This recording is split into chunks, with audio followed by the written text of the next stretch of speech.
Pero yung sinabi nga natin kanina, no, may mga answered prayers talaga kayo. So, mag-expect kayo ng milagro, mga kapiksi. But then again, kailangan nasa receptive state ka, no? Ibig sabihin, kailangan i-welcome mo ito, hindi yung asa na, no? Hanap ka ng hanap, pero wala ka namang ginagawang kakaiba sa buhay mo, kundi puro reklamo. Hindi mo ma-experience ang milagro, guys, kung puro ka reklamo. So, tell yourself, no? I am receiving it now. I am receiving all the blessings that the universe has for me.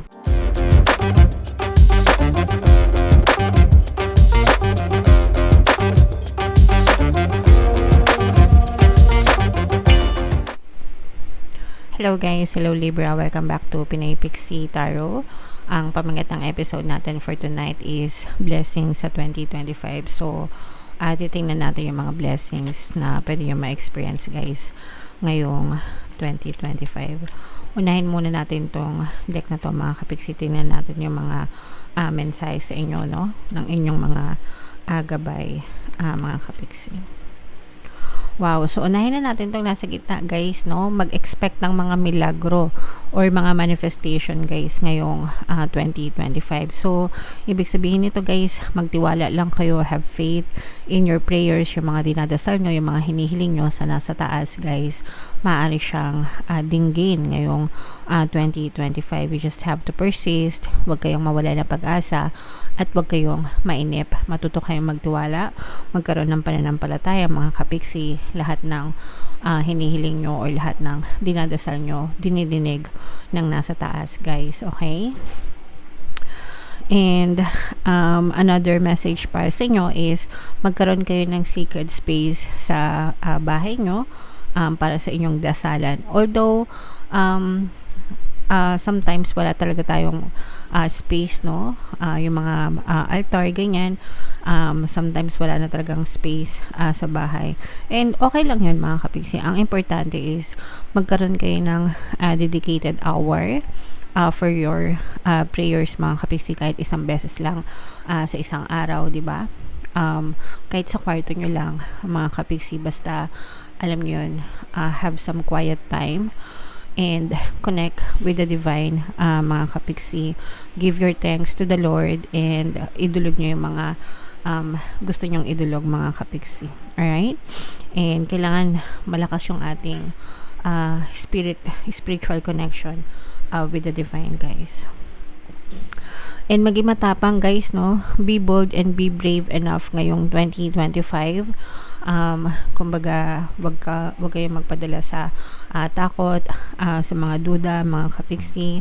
Wag kayong matakot na sumugal or sumubok na mga bagong bagay para sa ikauunlad ng inyong kabuhayan mga kapiksi. Okay? So, yan yung mga messages para sa inyo Libra. Comment down below if feeling nyo naka-resonate kayo dyan.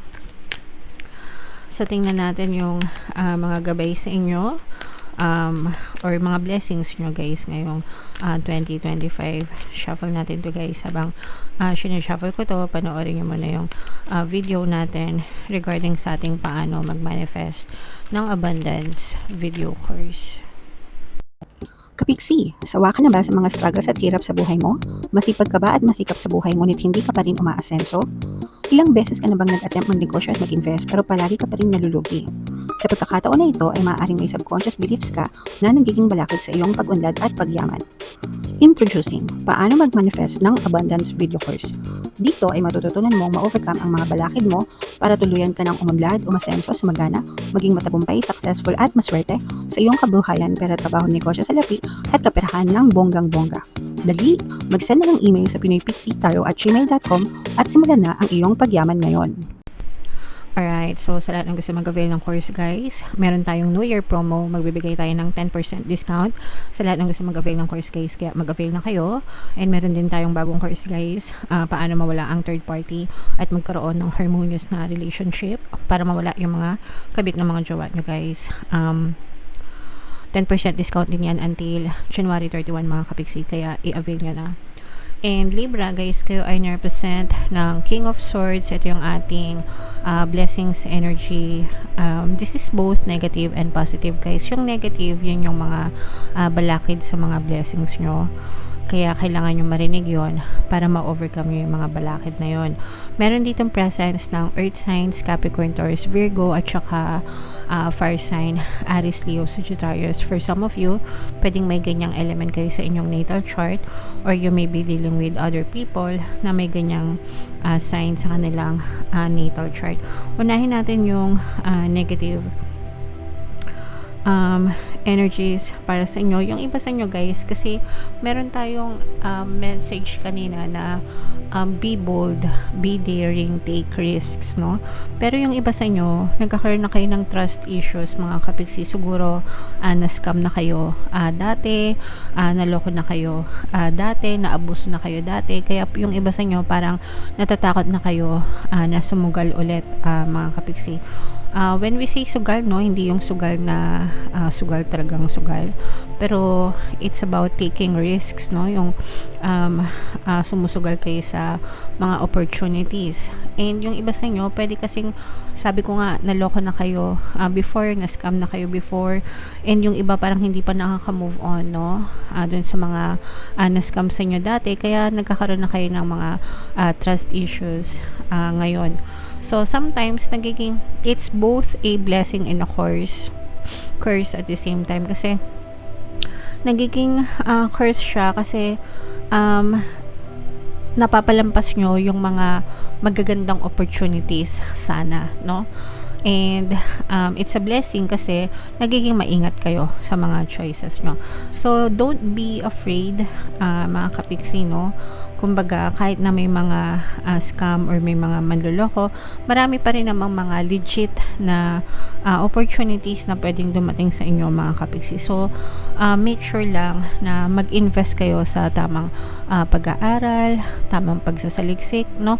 Para yung inyong mga ma-investan or yung mga opportunities is magamit nyo talaga and maging susi talaga ng pag-unlad and pag-asenso nyo, guys. Okay?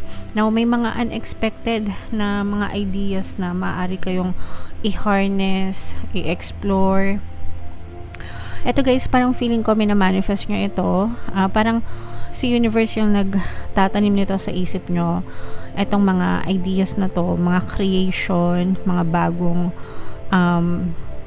bagong pakikipagsapalaran na pwede nyong subukan ngayong 2025, and maaari itong magdala ng magandang resulta sa inyo para mas lalo pang tumibay yung inyong kabuhayan. For some of you, parang may mga unexpected na opportunities. Ito, no? Kung parang hindi mo inaasahan na kunwari, nagpunta ka sa isang lugar, tapos hindi mo inaasahan na dun sa lugar na yon mabenta pala yung ganitong klaseng negosyo, tapos sa lugar nyo wala pang ganong klase, hindi pa nagbo-boom or hindi pa nagsisimula, no? Yung mga ganon, and you will give it a try, and maaari kayong umunlad or umasenso sa ganong klaseng paraan, mga kapiksi.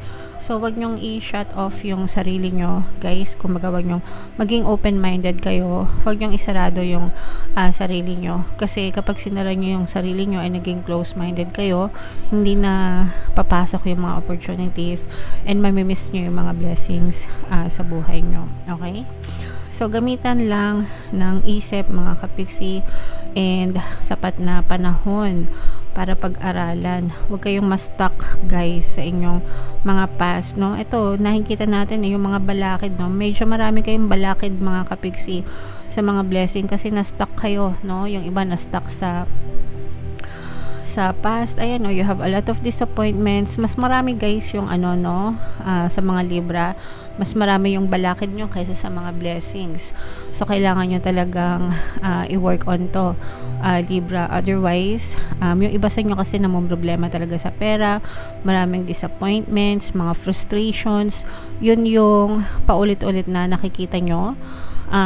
Kumbaga, parang yung iba sa inyo, pagising pa lang sa umaga, sinasampal na agad ng kahirapan, sinasampal na agad ng mga problema. All throughout the day, ang bigat ng pagdadala ng buhay hanggang sa matutulog na lang kayo, and then kinabukasan ganun na naman. So repeat, no? Parang repeat lang, mga kapiksi, na yung iba sa inyo parang hindi na nangangarap, no? Parang yung iba sa inyo, guys, hindi na kayo nangangarap, pinipigilan nyo ng mangarap, no? Kasi parang sinasampal kayo ng frustrations araw-araw. And so parang parang sinasabi nyo na rin, parang yung iba nawawala na ng pag-asa sa buhay na pwede pang umunlad at umasenso yung kabuhayan nila. So wag ganun, guys, napakarami yung mental blocks, mga kapiksi, so you have to overcome those, guys. Hindi ang pagbabago sa buhay nyo ay manggagaling sa inyo, mga kapiksi, bago pa siya ma-push out sa inyong physical reality. So you have to start believing magiging ma-okay din ako, diba? So tell yourself nice things, guys. Mag-affirm kayo, magiging ma-okay din ako, aahon din ako sa kahirapan, uunlad din yung buhay ko, aasenso din ako, magiging magaan ang daloy ng pera sa akin, magiging magaan ang daloy ng biyaya sa akin. Kung nagawa ng iba, magagawa ko rin. Dapat ganun kayo everyday, kasi medyo marami kayong balakid sa kaperahan, Libra, kaya hindi kayo masyadong nakaka-experience ng mga blessings, okay?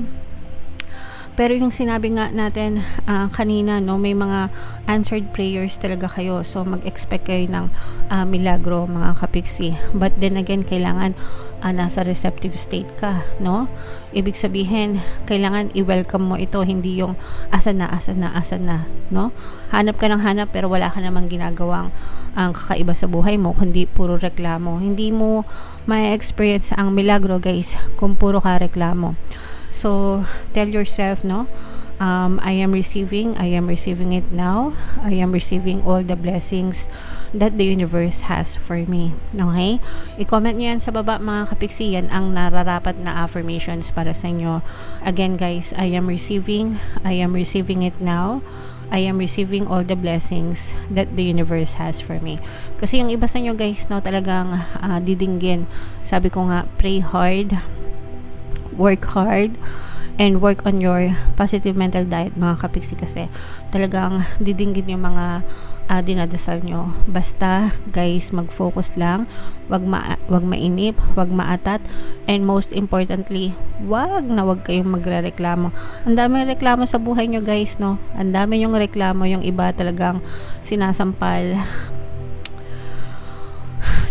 ng mga negative energies dahil sa kare-reklamo. So you have to stop complaining. Para din yan sa'yo, kapiksi. Okay? So ito, guys, i-mind nyo na to. Mind answered prayers, mind miracles, mind manifestation.